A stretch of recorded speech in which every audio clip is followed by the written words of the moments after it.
Welcome to Wisdom Life channel. Have you ever felt like your mind is a stuck film reel, replaying scenes of past mistakes, anxieties about the future, or endless imaginary scenarios? Sometimes, a single thought can turn into a storm, making you lose sleep, unable to focus, and feeling exhausted from losing control over yourself. You are not alone. Millions of people out there are trapped in the spiral of overthinking, a seemingly harmless spiral that makes us lose precious moments of the present and inner peace.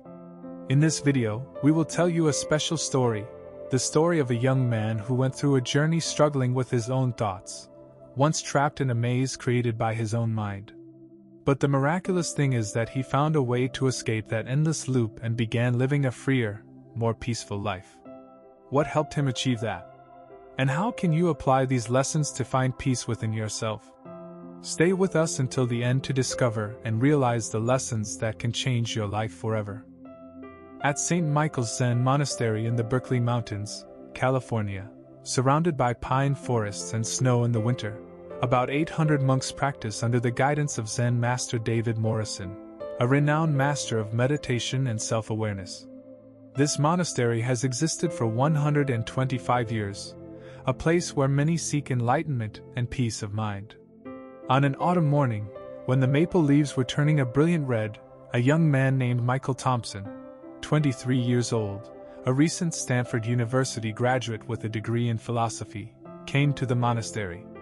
His face still bore signs of fatigue from the long journey, but his eyes shone with intense longing when he met Zen Master Morrison.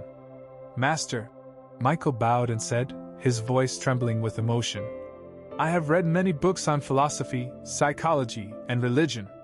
But the more I read, the more lost I feel. I want to know who I really am. I want to seek the truth." Zen Master Morrison looked deeply into the young man's eyes. His gaze seemed to pierce the soul of his interlocutor. After a moment of silence, he slowly said, "You know, many people seek the truth like searching for a secret treasure. They think it is something lofty and complex. But if you want to know the truth, you will have to stake your entire life on it. It might take your whole life to discover the truth, and even then, there's no guarantee that you will find it in this lifetime. Are you prepared for that?"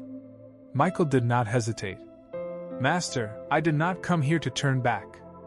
I gave up a high-paying job in Silicon Valley, left a comfortable life to come here. I am ready." A slight smile crossed the master's lips. "Good," he said.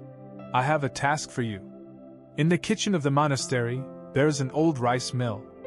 Your job is to grind rice for the 800 monks here. Just do that task from morning till night. When you are tired, sleep.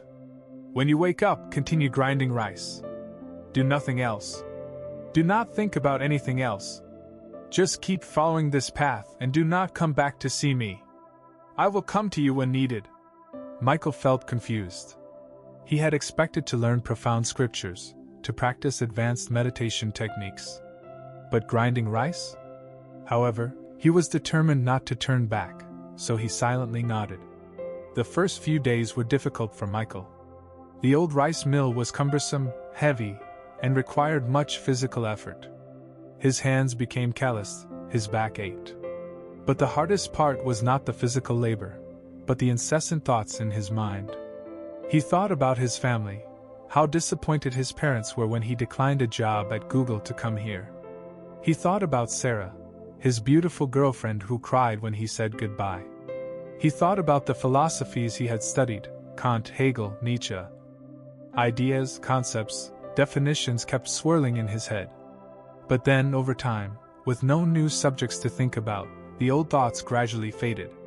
After 6 months, he no longer remembered the complex logical formulas he once had memorized. After a year, he stopped wondering how Sarah was doing.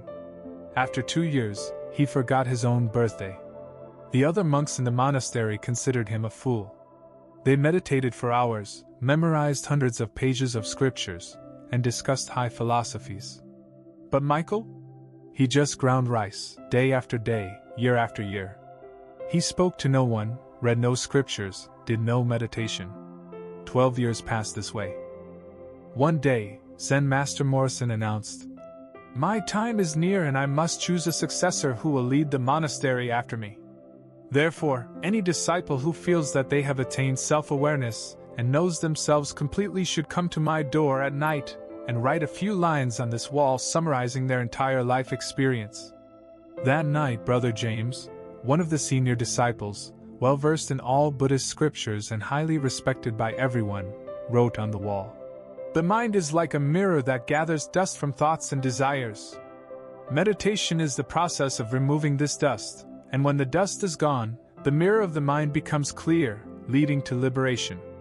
The next morning, upon seeing these lines, Zen Master Morrison shook his head. "Who has written these hollow words? This is not the truth, but merely book knowledge." The news spread quickly through the monastery. 2 young monks were discussing this as they passed by the kitchen. They heard chuckling. It was Michael, the rice grinder. "Why are you laughing?" they asked in surprise. Michael stopped grinding rice and wiped the sweat from his forehead.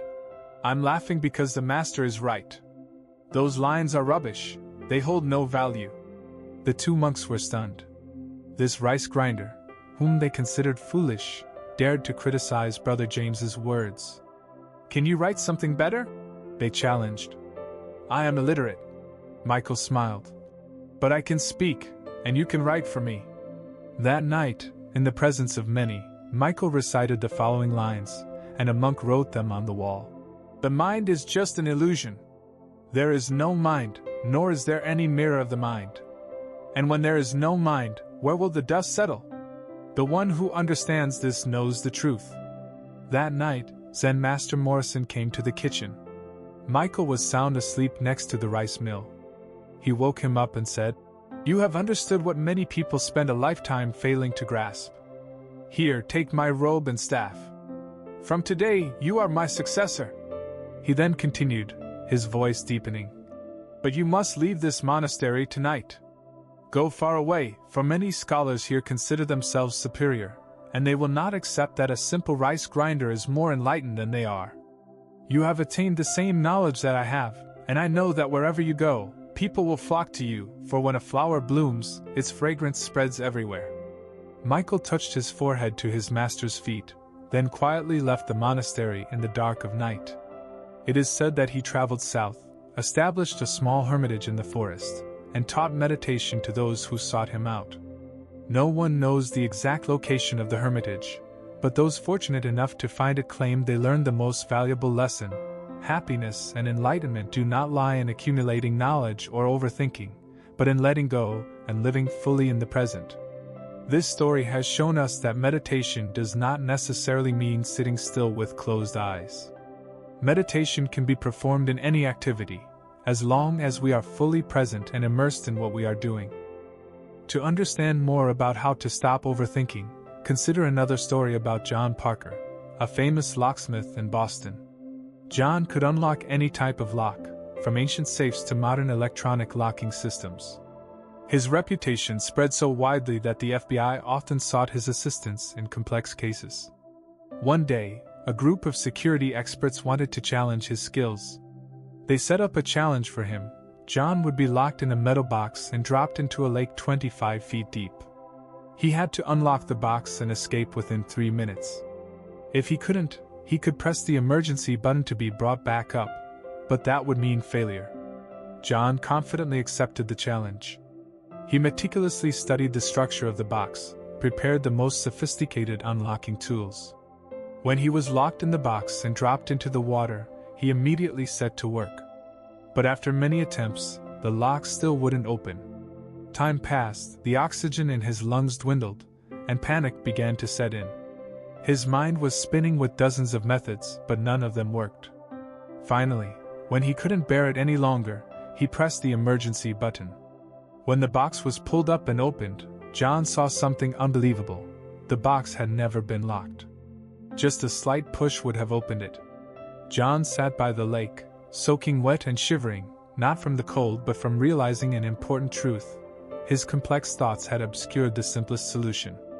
As a locksmith expert, he had been so focused on unlocking the box that he didn't consider the simplest possibility: the box wasn't locked. Sometimes, he shared with the onlookers, his voice contemplative. Our knowledge and experience become our greatest barriers. We think too much about the problem that we can't see the solution right in front of us. John Parker's story became a famous lesson in thinking training. It illustrated an interesting paradox. Sometimes, the more we think to solve a problem, the further we get from the solution.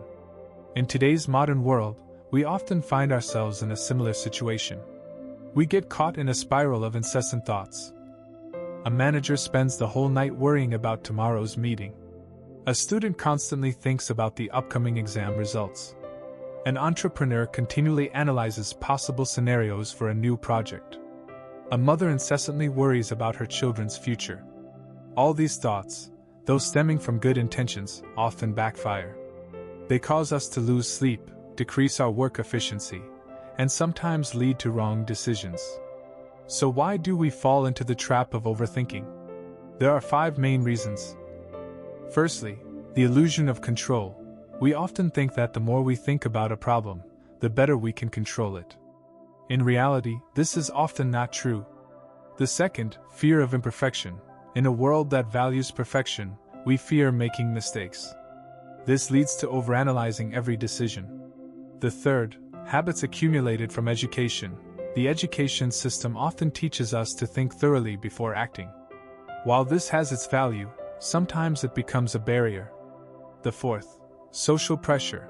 Modern society creates too many expectations and pressures, causing us to constantly worry about meeting these standards. The fifth, lack of connection to the present. When we do not truly live in the present, our mind easily wanders between worries about the future and regrets about the past. To overcome overthinking, we can learn from the stories of Michael, the rice grinder, and John Parker, the locksmith expert. Here are the important lessons. Firstly, live in the present. Fully focus on the task at hand. Do not let your mind wander to the past or future. Practice mindfulness in every daily activity. The second, simplify. Do not complicate problems unnecessarily. Look for simple solutions before considering complex ones. Reduce unnecessary decisions in life. The third, let go. Accept that not everything is within your control. Learn to let go of unnecessary thoughts. Do not cling to specific outcomes. The fourth, act instead of thinking. When you have enough information, act.